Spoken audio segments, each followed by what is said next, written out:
जय गोपीजना वल्लभा गिरिवरधारी यशोदानन्दन व्रज जनरञ्जन यशोदानन्दन व्रज जनरञ्जन जमुनातीरावनचारी जमुनातीरावनचारी जय राधा माधव कुंज बिहारी जय राधा माधव कुंज बिहारी हरे कृष्णा कृष्णा कृष्णा हरे हरे हरे राम राम राम हरे हरे हरे कृष्णा कृष्णा कृष्णा हरे हरे हरे राम राम राम। जय ओम विष्णुपाद परमहंस परिव्रजकाचार्य अष्टोत्तर शतशी श्रीमद डिवाइन ग्रेस अभय चरणारविंद भक्ति वेदांत स्वामी शील प्रभुपाद की जय। नित्य लील प्रविष्ट ओम विष्णुपाद परमहंस परिव्रजकाचार्य अष्टोत्तर शतशी श्रीमद डिवाइन ग्रेस श्रील भक्ति सिद्धांत सरस्वती गोस्वामी महाराज की जय। अनंत कोटि वैष्णव वृंद की जय। ग्रंथराज श्रीमद् भागवतम की जय। समावेत भक्त वृंद की जय। निताय गौर प्रेमानंदे हरि हरि बोल। All glories to the assembled devotees, Hare Krishna. All glories to the assembled devotees, Hare Krishna. All glories to the assembled devotees, Hare Krishna. All glories to Shri Guru and Shri Gauranga. Om Namo Bhagavate Vasudevaya. Om Namo Bhagavate Vasudevaya.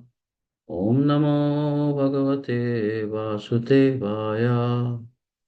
Narayanam Namaskritya Naram Chaiva Narottamam Devim Saraswatim Vyasam Tato Jayam Udirayet Nashtaprayeshu Abhatreshu Nityam Bhagavatu Sevaya Bhagavati Uttama-shloke Bhaktir Bhavati Naishtiki Om Ajnanatimirandhasya Jnananjana-shalakaya Chakshurunmilitam Yena Tasmai Shri Gurave Namaha Shri Chaitanya Manobhishtam Sthapitam Yena Bhutale Swayam Rupa Kadamayyam Dadati Swapadantikam Vanchakalpacharubhyascha Kripasindubhya eva cha Patitanam Pavanebhyo Vaishnavebhyo Namo Namaha Jaya Shri Krishna Chaitanya Prabhu Nityananda Shri Advaita Gadadhara Srivasadi Gaura Bhakta Vrinda Hare Krishna Krishna Krishna Hare Hare Hare Rama Rama Rama Hare Hare Kam karoti vachalam pangum langhayate girim Yatkripātamaham vande Shri Gurum Dīnataranam. Hare Krishna, thank you all for joining live and all the devotees that might see this video later on in their own time on YouTube. So I'm very honored and happy to have this opportunity to glorify Srimad Bhagavatam in the company of devotees. I know, so we've been speaking about this topic since about a month, or we'll speak for a month, I think, mainly because of the Bhadra Purnima that we just observed recently. Um, so I'm sure it's been relishable to hear from different speakers about the glories of Srimad Bhagavatam. And those of you that have been following the yatra, yeah, so many of the places that this time we went on the yatra, of course I didn't go, they had a connection with Srimad Bhagavatam. Maharaj spoke about all that in Nepal or places before he went to the yatra, and we'll hear more when the yatra lectures are available. Yeah, for example, Chukratal is one of the places they went where Sukadeva Goswami spoke Srimad Bhagavatam to Maharaj Parikshit, etc. And then Vyasadev, where he taught Sukadeva Goswami, where he compiled the Vyasa Gufa in Badrinath, etc. So anyway, it's an auspicious time to be speaking about this topic, and I'm happy to be a part of this. So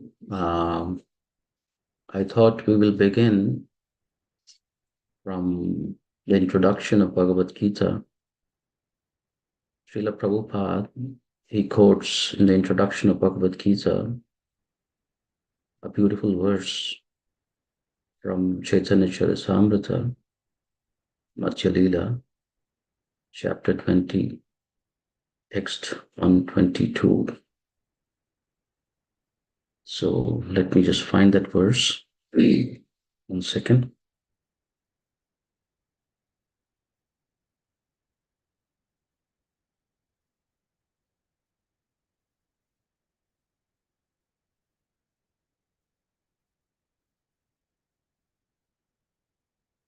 This is in the teachings of Mahaprabhu to Sanatan Goswami. So the scene, the background is Sanatan Goswami has just met Lord Chaitanya Mahaprabhu. And then in his humility, he begins to ask, right? We know the famous verses where he says that everybody worships me in the village, but I don't even know who am I and why am I suffering this tapatraya, these threefold miseries. Why am I suffering? How do I get out? Who am I? Etc. So can you please instruct me? So in that section, Sri Chaitanya Mahaprabhu, he begins to speak about the jiva, the three primary energies of Krishna, right? Internal energy, external energy, and Tatastha Shakti, and how the jiva, the conditioned soul, is he has the choice, or he has a freedom to be under the influence of the external energy or the internal energy. And in that section, Sri Chaitanya Mahaprabhu begins to speak about two amazing things. He talks about the scriptures, and then he talks about person Bhagavata in the book Bhagavata. So how can we separate the two? We cannot separate the two. So this is a very famous verse, 320 and 22. If some of you may know this verse. Maya Mugdha Jivera Nahi Swataha Krishna Gyan. That's the verse. Let me find that. Prabhupada quotes that in Srimad Bhagavad Gita introduction, the long introduction.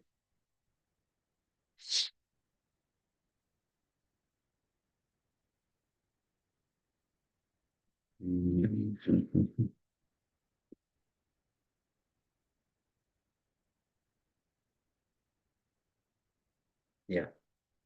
320. So just for references, 320, 122. So Sri Chaitanya Mahaprabhu is speaking to Sanatan Goswami.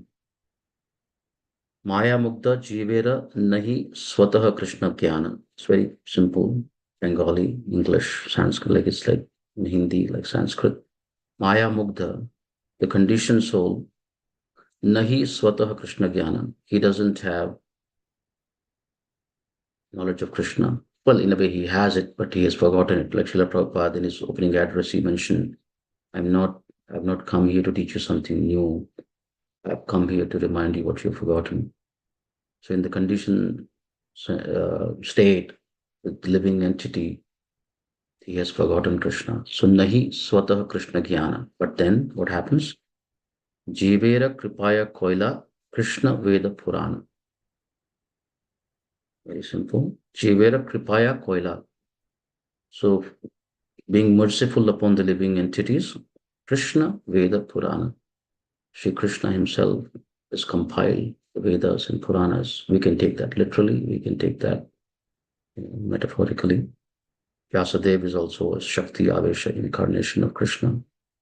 Yachintya Veda Aveda Tattva. So when it is saying here, Jivera Kripaya Koila Krishna Veda Purana, so we can take it literally. Krishna himself being very merciful and wanting to reclaim his conditioned souls, he gives them the scriptures. The conditioned soul cannot revive his Krishna consciousness by his own effort, but out of causeless mercy, Lord Krishna compiled the Vedic literature and its supplements, the Puranas. Okay, so this is the first reference. Remember this. But before this, Chaitanya Mahaprabhu is speaking in 320, 120 shloka. It's very beautiful. I love this. He is saying, Chaitanya Mahaprabhu is saying, Sadhu Shastra Kripaya Yadi Krishna Unmukha Hoya She Jiva Nistare Maya Tahara Chadaya. So Sadhu Shastra Kripaya. So Sadhu Shastra Kripaya Yadi Krishna Unmukha Hoya. So in the conditioned state, the living entity is Krishna, is Bahirmukha. But by the mercy of the sadhu and the Shastra, if the living entity he turns his face towards Krishna, say Jiva Nishtara, then he becomes free from Maya. He becomes free from the external energy. If this conditioned soul becomes Krishna conscious by the mercy of saintly persons who voluntarily preach scriptural injunctions and help him to become Krishna conscious, the conditioned soul is liberated from the clutches of Maya, who gives him up. So the conditioned soul gives up the clutches of Maya. So I want to set the tone from these two verses from Srimad Sri Chaitanya Charitamrita. Chaitanya Mahaprabhu is speaking to Sanatana Goswami. Madhya Lila, 20th chapter, text 122, which speaks about Krishna compiling the Vedas and the Puranas to reclaim conditioned souls, to reawaken their dormant Krishna consciousness. But then, as we know, that doesn't happen by itself. Scriptures were there. Vyasadeva, now we'll come to Srila Prabhupada. Vyasadeva compiled the Bhagavatam 5,000 years ago. But tangibly, that Srimad Bhagavatam has come into our lives, and it is prevalent now through the whole world because of Srila Prabhupada. Of course, Srila Prabhupada's commentaries are based on our predecessor Acharyas, Srila Vishwanath Chakravarti Thakur. So like in the opening verses of Bhagavatam, this ripened fruit of Vedic knowledge has been preserved very carefully by the devotees, the pure devotees of the Lord. And by disciplic succession, one after the other, that ripened fruit has been preserved. It has been made more relishable. It has been widely distributed.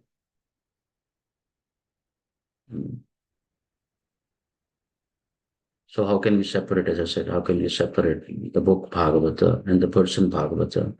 I'll also read some purports of Srila Prabhupada where he talks about this fact that one should hear this great book Bhagavata from a person Bhagavata like Sukadeva Goswami, Sutta Goswami, and their followers. One should not hear Srimad Bhagavatam from professional speakers. It will not have the same effect.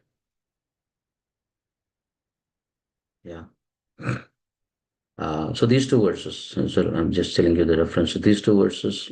And then we'll also read something from Srimad Bhagavatam, very famous verses, 1:3:43. This Bhagavad Purana is as brilliant as the sun, that verse. And then the verse subsequent to that, 1:3:44, the last verse of the third chapter. We'll come to that. Sorry, I'm not going over, the origins of the Bhagavatam and so on and so forth. I mean, you have already heard all that, most likely from different speakers. And maybe you heard this also, I don't know. But anyway, this is where I want to begin from Chaitanya Charitamrita, these two verses, and the book Bhagavata and the person Bhagavata. And while we are on that, I'd like to read uh, a beautiful article that was found.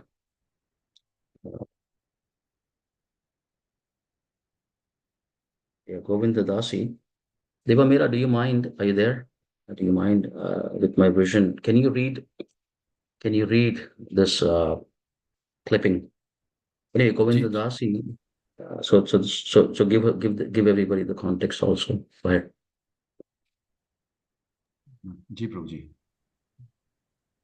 So this is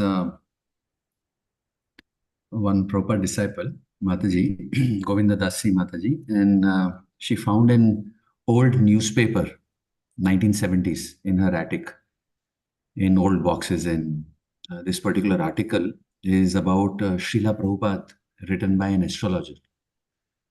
So the part of the article goes like this. Nobody can read this chart. So the astrologer is talking about reading Srila Prabhupada's astrological chart. So now in quotes, the astrologer says, nobody can read this chart. If they say they can, they are simply lying. This personality comes and goes at his own sweet will. He is not bound by anybody or anything. The stars are lined up perfectly. There is no question of karma. He is working directly under the will of God. And when he writes, his pen does not have in it ink. His pen has in it fire, which will burn the ignorance of the whole world. End quote. Wow. And I wanted to just highlight, obviously, you know what I want to highlight. I want to highlight the last sentence. And when he writes, his pen does not have in it ink. His pen has in it fire, which will burn the ignorance of the whole world. Devotees, I'll send you this clip if you want. Save this article. So this is from a newspaper, and as you can see, Srila Prabhupada, this is probably in this picture, and when I sent it to you, Srila Prabhupada has just landed in India, I think, and all these dignitaries have come to receive him. He left India alone, Calcutta. His son had come. There was no fanfare.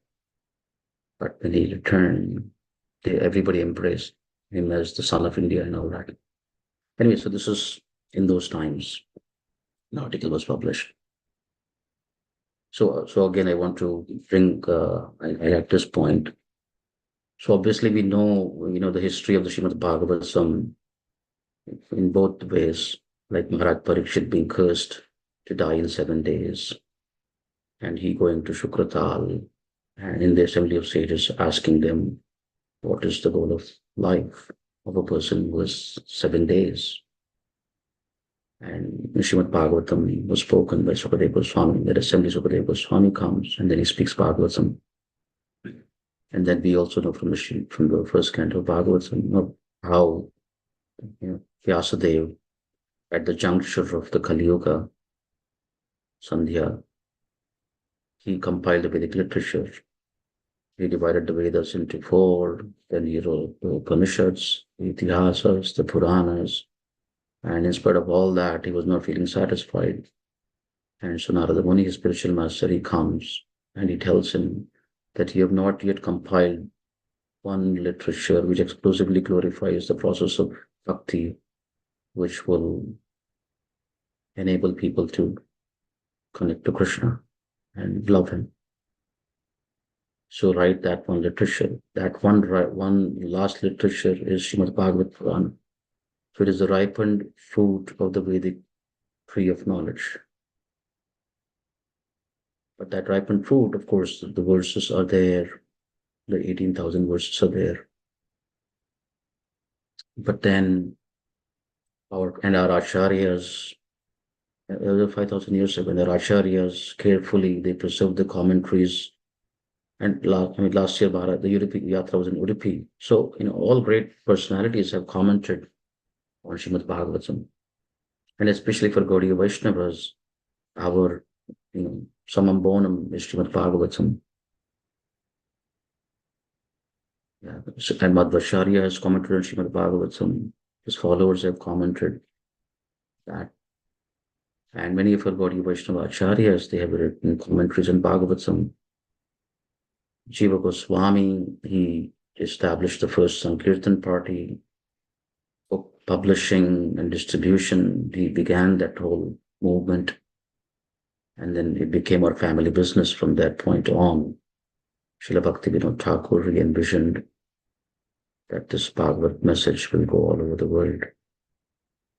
Bhakti Siddhanta Saraswati Thakur instructed Srila Prabhupada, and Prabhupada fulfilled that mandate of the Acharyas. We know all that. You've heard Srila Prabhupada's special place, and this astrological article also confirms that.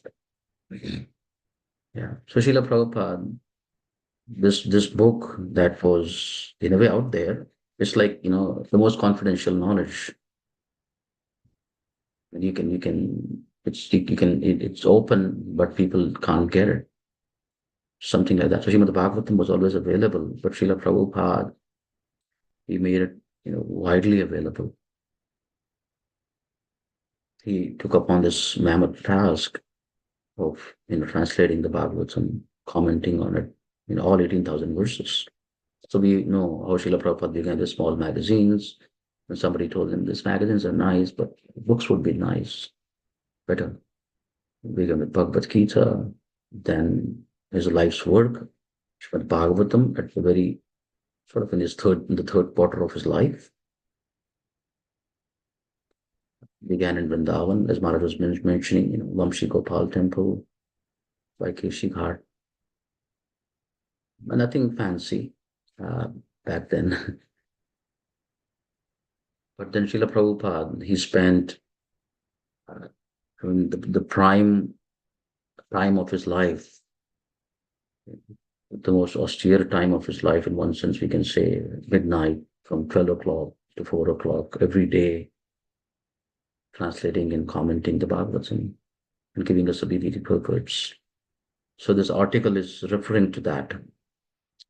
So Srila Prabhupada, and we know Srila Prabhupada barely talked about his Swarupa, but once in a while when devotees would probe him, yeah, he let us in, to his world, his internal world. And he said that, there was no, as it is mentioned here in this article, there was no need for him to come here. Like Bhaktivinoda Thakur prayed for a ray of Vishnu, Bhakti Siddhanta was the answer. Similarly, Srila Prabhupada was requested by Krishna, and he told him, I want you to do one thing, just write. I'll be the mouthpiece, and you will be the pen. And Srila Prabhupada also mentioned that these are not my purpose. They are almost like Govinda Bhashya. Krishna is dictating, I'm writing. Yeah. So anyway, so Srila Prabhupada has made this Bhagavatam widely available. He firstly translated that into English, and then now they are, translated into hundreds of languages. So we owe this Bhagavatam in a way to Srila Prabhupada. And in the annals of history, as time passes on, Srila Prabhupada's place will be understood more carefully, more properly. As one says, like when it's very close to the sun, then the sun blinds you, you can't see. But as you further go away from the sun, then you can see the sun. Similarly, as time goes on, Srila Prabhupada's name will be taken as we take the name of Sri Ramanujacharya and these big acharyas, Madhvacharya. And as Srila Prabhupada himself mentioned, these books of Srila Prabhupada, Bhagavatam especially, will be the laws for mankind for the next 10,000 years. So I wanted to focus on both book Bhagavata and the person Bhagavata. And then I want to just end by reading few sentences from two verses, 1 343 and 1 344.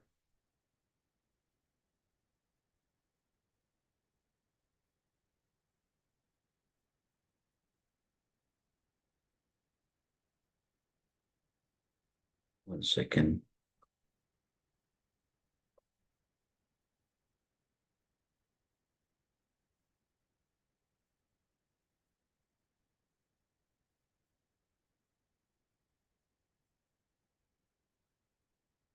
This Bhagavad Purana is as brilliant as the sun, 1 343, and it is arisen just after the departure of Lord Krishna to his own abode, accompanied by religion, knowledge, etc.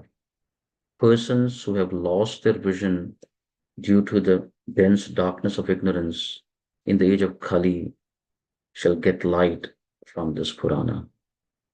So Srila Prabhupada gives the example of how when the sun sets in the west, it rises in the east. So similarly, when Lord Krishna, after the end of Dwapara Yuga, when he returned back home, back to Goloka Vrindavan,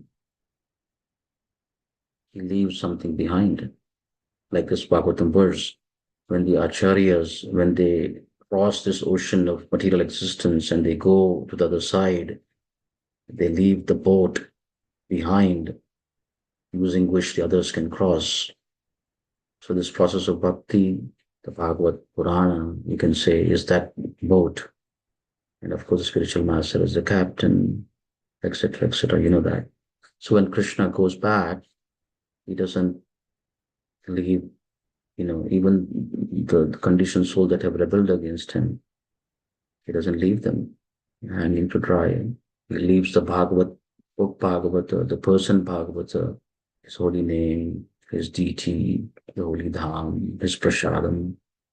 So many things he leaves behind to reclaim the conditioned souls. So specifically, this book Bhagavata is being talked about in this verse. Lord Krishna has his eternal Dhamma or abode where he eternally enjoys himself with his eternal associates and paraphernalia. And his eternal abode is a manifestation of his internal energy, whereas the material world is a manifestation of the external energy. When he descends to the material world, he displays himself with all paraphernalia in his internal potency, which is called Atmamaya. Okay, so skipping some details here. The conditioned souls who are entrapped by the material energy hardly know all these principles of life. Most of them are like animals engaged in eating, sleeping, mating, and defending. Ahara, Nidra, Payamaithunam cha, Samanya Yutat, Pashubi Naranam. Dharmo hi tesham, adhiko vishesho, dharme nahina, shubhi samman, like that. They're mostly engaged in sense enjoyment under the pretense of religiosity, knowledge or salvation, dharma, artha, kama. They are still more blind in the present age of coral of Kali Yuga. In the Kali Yuga, the population is just a royal addition of the animals. They have nothing to do with spiritual knowledge or godly religious life. They are so blind that they cannot see anything beyond the jurisdiction of the subtle mind, intelligence, or ego. But they are very much proud of their advancement in knowledge, science, and material prosperity.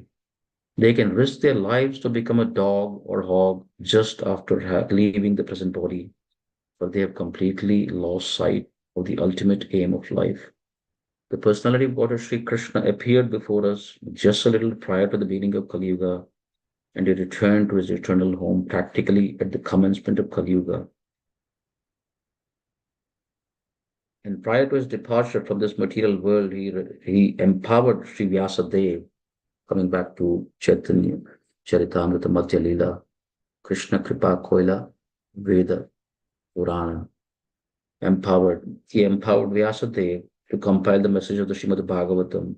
And thus, both the Bhagavad Gita and Srimad Bhagavatam are like torchbearers for the blind people of this age. In other words, if men in this age of Kali want to see the real light of life, they must take to these two books only, and their aim of life will be fulfilled. Bhagavad Gita is a preliminary study of the Bhagavatam, And Srimad Bhagavatam is the summum bonum of life. Lord Shri Krishna personified, summum bonum of life, Lord Shri Krishna personified. We must therefore accept Srimad Bhagavatam as a direct representation of Lord Krishna. One who can see Srimad Bhagavatam can see also Lord Krishna in person. They are identical. And 1343 is talking about how one can see directly Krishna in the pages of the Bhagavatam. If one has heard it from a self-realized great soul, 1344, like Sukadeva Goswami, one cannot, however, learn Bhagavatam from a bogus, hired reciter whose aim of life is to earn some money out of such recitation and employ, etc. No one can learn Srimad Bhagavatam who is associated with persons engaged in sex life. That is the secret of learning Bhagavatam. Nor can one learn Bhagavatam from one who interprets the text by his mundane scholarship. So Prabhupada here is talking about the importance of parampara. And then finally, I promise, I could not find the quotes, but Srila Bhakti Siddhanta Saraswati Thakur and Srila Bhakti Vinod Thakur have spoken a little bit about Bhagavatam. Bhakti Siddhanta Saraswati Thakur, he wrote a small article. So in a pamphlet, he wrote something. Maharaj had used that in a recent lecture. I couldn't find that lecture. But anyway, one devotee recently,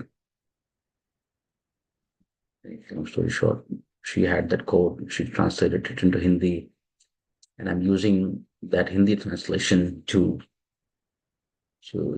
recover sort of the old codes. So they are not verbatim. What Srila Bhakti Siddhanta and Bhakti Vedanta, Vinod Thakur have said, but I'll just try to read. So this is a rough translation. Srila Bhakti Siddhanta Thakur, he didn't write many scriptures. He wrote many articles. But one place he writes, this Srimad Bhagavatam is sufficient to awaken, again, so this is not verbatim, but rough translation. Yes, yeah. This Srimad Bhagavatam is sufficient to awaken love or bhakti for Krishna. It is the most potent scripture for awakening love or bhakti for Krishna and for making advancement in Kali Yuga rapidly. It is the most suitable scripture. So Srila Bhakti Siddhanta Saraswati Thakur saying, there is no scripture like the Srimad Bhagavatam, even if all books are torched, burnt, there will be no loss. If one scripture, the Srimad Bhagavatam, remains, that is sufficient. Even if thousands of learning institutes are closed down, there will be no inconvenience. But if the study of Srimad Bhagavatam continues, all perfection can come. No scripture equals to Srimad Bhagavatam. This is not an exaggeration. If someone impartially, as a judge, evaluates this, he will come to the same conclusion. The Srimad Bhagavatam is the highest of all scriptures. Srila Bhakti Vinod Thakur, he briefly says that from the Pranava Om comes Gayatri mantra, and from the Gayatri mantra comes the Vedas, and from the Vedas, the Brahma Sutra, the Vedanta Sutra, the essence of all the Vedas, the Vedanta Sutra. And our understanding is that Srimad Bhagavatam is a natural commentary on the Vedanta Sutra. So from Brahma Sutra comes Vedanta Sutra. Those who have eyes should relish the Srimad Bhagavatam. Those who have ears, they should hear Srimad Bhagavatam. And those who have a mind, intelligence, they should contemplate on the message of Srimad Bhagavatam. So those are some words for Acharyas, and I'd like to pause there and see if there's any discussion. Thank you very much. Hare Krishna.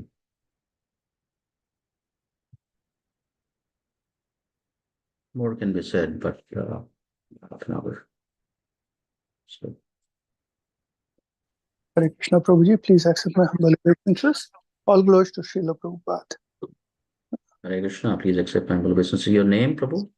I'm Radhakunja Bihari Das. Okay, Hare Krishna. Yes, Hare- Prabhu. Prabhuji, wonderful class. I wish you could go on and on. So many, insights.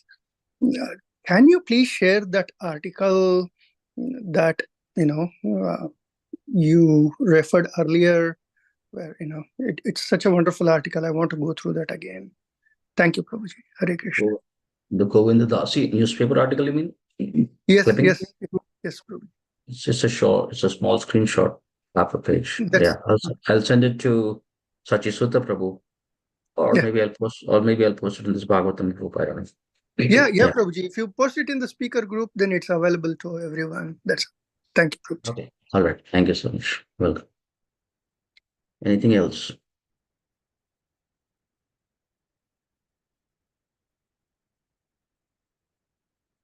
Raju, Pawar, do you have anything?